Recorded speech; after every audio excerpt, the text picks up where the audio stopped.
Konnichiwa दोस्तों, सोचकर देखिए 13 घंटे इलेक्ट्रिसिटी ही ना हो तो, और हॉस्पिटल्स में सर्जरी कराने के लिए जाए और उधर पे सर्जरी ही ना हो क्योंकि उधर पर मेडिसिन ही खत्म हो गई हैं और एग्जाम्स भी कैंसिल करने पड़े क्योंकि उधर पर पेपर्स खरीदने के लिए पैसे ही नहीं है।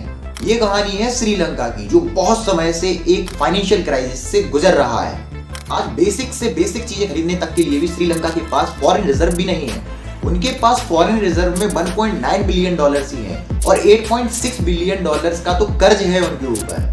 बट क्वेश्चन ये उठता है कि श्रीलंका में ऐसा क्या हुआ कि इतनी बुरी सिचुएशन से श्रीलंका आज गुजर रहा है। इसके पीछे का सबसे बड़ा कारण है श्रीलंका की इकोनॉमी। श्रीलंका की इकोनॉमी मेजरली दो चीजों पर निर्भर है, टूरिज्म और एग्रीकल्चरल एक्सपोर्ट्स, जिनमें मेजॉरिटी चीजें गारमेंट्स, रबर, टी, कोकोनट शामिल है।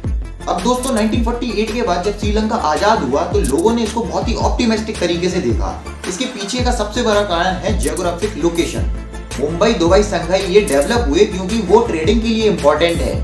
इंडियन ओशन में श्रीलंका स्ट्रेटेजिकली बहुत इंपॉर्टेंट है क्योंकि श्रीलंका वेस्ट को ईस्ट से जोड़ने में मदद कर सकता है। लेकिन वर्ल्ड क्लास पोर्ट्स डेवलप करने के लिए श्रीलंका के पास पैसे ही नहीं है। अब इधर आपके मन में एक क्वेश्चन उठ रहा होगा, अगर ऐसा है तो रिच कंट्रीज श्रीलंका के ऊपर इन्वेस्ट क्यों नहीं कर रही हैं? 1983 से श्रीलंका में एक सिविल वॉर शुरू हुआ जिसकी वजह से फॉरेन इन्वेस्टर्स ने श्रीलंका को अनस्टेबल समझा क्योंकि श्रीलंका में जो डेवलपमेंट के ऊपर पैसा खर्च होना चाहिए था वो उन लोगों ने नेशनल सिक्योरिटी के ऊपर खर्च कर दिया। 2009 में जब ये वॉर पूरी तरह से रुक गया तब इन लोगों ने हम्बनतोता पोर्ट के लिए यूएस के पास फंडिंग लेने के लिए गए और इंडिया के पास भी आए, बट इन दोनों ही कंट्रीज ने इस ऑफर को रिजेक्ट किया और इनको एक सजेशन भी दिया कि आप ये जो पोर्ट खोलने जा रहे हैं ये एक फेलियर साबित हो सकता है फ्यूचर में। बट उसके बाद श्रीलंका चाइना के पास गया यही फंडिंग रेस करने के लिए और कुछ टाइम बाद ठीक वैसा ही जैसा इंडिया और यूएसए ने कहा था ये प्रोजेक्ट फेलियर साबित हुआ। श्रीलंका में होने वाले 70% डेवलपमेंट प्रोजेक्ट्स चाइना ने ही फंड किए हैं और हम्बनतोता पोर्ट जो फेल हुआ था वो पोर्ट मजबूरी में श्रीलंका को 99 ईयर्स के लिए लीज पर चाइना को देना पड़ा।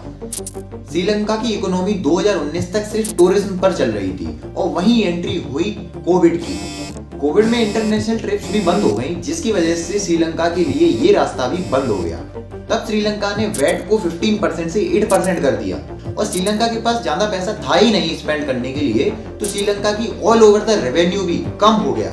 अब ये क्राइसिस 2 साल में इतना बढ़ गया कि इसकी नेट एक्सपोर्ट भी -10 बिलियन डॉलर चली गई और ये क्राइसिस आज श्रीलंका में इतना इफेक्ट कर रहे हैं कि बेसिक से बेसिक नीड भी श्रीलंका को नहीं मिल पा रही है, जैसे कि फूड, एजुकेशन, क्लॉथ, सब दोगुने चौगुने प्राइसेस पर मिल रहे हैं। अब आप लोग सोचेंगे इसमें श्रीलंका की गलती कहाँ थी? इसमें सबसे बड़ी गलती ये थी कि श्रीलंका सेल्फ मेड नहीं था। हर चीज श्रीलंका में इंपोर्ट हो रही है। जब आप हर चीज खरीदोगे और कोई चीज बेचोगे ही नहीं तो आपका लॉस तो होना ही है।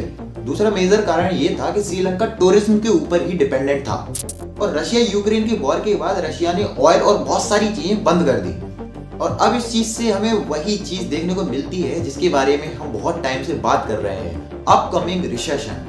ये सबसे बड़ा और सबसे पहला एग्जाम्पल था रिसेशन के आने से पहले का। अगर आपको रिसेशन और इन्फ्लेशन के बारे में बहुत ही सिंपल तरीके से समझना है तो हमारी ये वीडियो जरूर देखिए। मिलते हैं आपको अगली वीडियो में, तब तक के लिए धन्यवाद।